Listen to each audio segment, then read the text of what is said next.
আজকে শনিবার, তাই আজকে একদম নিরামিষ সিম্পল রান্নাবান্না করেছি। আছে গরম গরম ভাত, আর তার সাথে রয়েছে ঘি। ঘি দিয়ে গরম ভাত খেতে কার না ভালো লাগে। আর তার সাথে রয়েছে আমার পছন্দের একটা জিনিস, সেটা হলো পটল পোস্ত। এটা তেল পটলও বলতে পারো। আমি একদম কষা কষা করে করি। এই পটল পোস্তটা আমি আমার ছেলে দুজনেই খেতে ভালোবাসি। আজকে ভাবলাম তোমাদের সাথেও এই রেসিপিটা শেয়ার করে দিই। এখানে পটলগুলো কেটে ধুয়ে লবণ হলুদ মাখিয়ে নিয়েছি, আর চিড়েও নিয়েছি মাঝখান দিয়ে। এখানে নিয়ে নিলাম বেশ খানিকটা সাদা সর্ষে আর পোস্ত। এটাকে আমি কাঁচা লঙ্কা আর সামান্য একটু জল দিয়ে ভিজিয়ে রাখবো। কড়াই সর্ষের তেল দিয়ে নিলাম, সর্ষের তেলেই পুরো রান্নাটা হবে।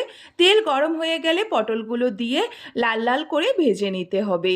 পটলগুলো কিন্তু এপিট ওপিট করে ভালো করে ভেজে নিতে হবে। এরপর আমি মশলাটা বেটে নেব। আমি কিন্তু শিলনোড়াতেই মশলাটা বাটবো।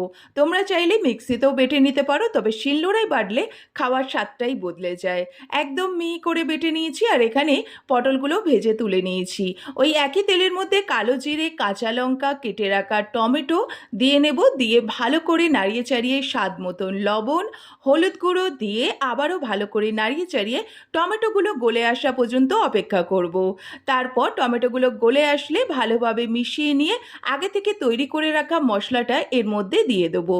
এরপর আবারও ভালোভাবে নাড়িয়ে চাড়িয়ে কষিয়ে নেবো বেশ খানিকক্ষণ ধরে। গ্যাসের ফ্লেমটা এই সময় একদম লোতে রাখবে। মশলা থেকে তেল ছেড়ে আসলে আবারও ভালোভাবে নাড়িয়ে চাড়িয়ে নিয়ে ভেজে রাখা পটলগুলোকে দিয়ে ভালোভাবে মিশিয়ে নিয়ে খানিকক্ষণ অপেক্ষা করে দিয়ে দেবো জল। এখানে যেহেতু ঝোলটা আমি একদম ঘন ঘন রাখবো, তার জন্য অল্প পরিমাণেই জল দিলাম। এবারে এটাকে আমি ভালোভাবে ফুটিয়ে নেব। ফুটে দেখো একদম শুকনো শুকনো হয়ে এসছে। এরপর নামিয়ে নিয়ে ওপর থেকে 1 চামচ মতন কাঁচা সর্ষের তেল ছড়িয়ে দেবো। এটা অপশনাল, তোমরা না চাইলে নাও দিতে পারো, কারণ অনেকেই কাঁচা সর্ষের তেলের গন্ধ নিতে পারে না। তোমাদের ঘরে যদি ধনেপাতা থাকে, এর মধ্যে ধনেপাতাও দিতে পারো।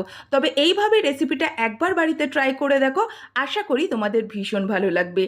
এরকম রেসিপি পেতে চাইলে আমাকে কমেন্ট করে জানাতে পারো।